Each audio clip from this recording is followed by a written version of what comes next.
అధికారులు నిర్లక్ష్యంగా ఉంటే ఉపేక్షించం. విజన్ 2047 ప్రచార ఆర్భాటం కాదు, ఆచరణలో చూపాల్సిందే. సీఎం రేవంత్ మైనింగ్ దగ్గర జీపీఎస్ కోఆర్డినేట్స్ లేకుండా గవర్నమెంట్ ఆక్షన్ చేసింది.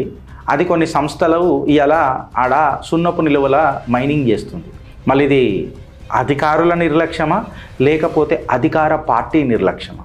ఇంకొక దగ్గర సెనోరేజ్ ఫీజు కింద గిన్ని డబ్బులు వస్తాయి అని చెప్పి రాష్ట్ర ఖజానాకు సుమారు 700 కోట్ల డబ్బులు వస్తాయని చెప్తే దాన్ని పక్కకు పెట్టి దాన్ని సెటిల్మెంట్ చేద్దామని అనడము అధికారుల నిర్లక్ష్యమా లేకపోతే అధికార పార్టీ నిర్లక్ష్యమా? ప్రతిపక్ష పార్టీ ఆరోపణలు చేసింది కదా కాంగ్రెస్ పార్టీ ప్రతిపక్షంలో ఉన్నప్పుడు.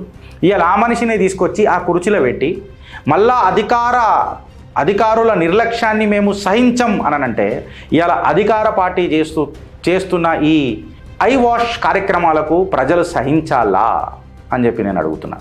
ప్రజాపాలన దర్బార్ ప్రతి శుక్రవారం వస్తానన్నాడు కదా మన రేవంత్ అన్న. శుక్రవారం కాదు కదా, ప్రతి నెలలో శుక్రవారం కాదు కదా, ప్రతి సంవత్సరానికి ఒక శుక్రవారం కన్నా వచ్చిందా? అధికారులను ప్రశ్నిద్దామా? ఫీజు రియంబర్స్మెంట్ సెటిల్ చేస్తానన్నాడు ఎవరు? మా రేవంత్ అన్న. ఇంతవరకు అయిందా? మళ్ళా అధికారులను సహించం అని అన్నారు. మళ్ళీ అధికార పార్టీ చేస్తున్న పనులను ప్రజలు సహించాలా నేను అడుగుతున్నా. ప్రపంచ సుందరి పోటీలలో ఇంతవరకు దర్యాప్తు ఏమైంది? సహించాలా? ముత్యాలమ్మ దేవాలయ సిట్ మీరే ముఖ్యమంత్రి వర్యులు కదా, మేము గవర్నమెంట్ ఇంకా సహించాలా? హైడ్రా కేవలం కన్వెన్షన్ దగ్గరికే ఆగిపోయిందా? హైడ్రా ఇంకా మిగతా అన్నీ ఏమైనాయి? అది అధికారుల నిర్లక్ష్యమా లేకపోతే అధికార పార్టీ లక్షణమా?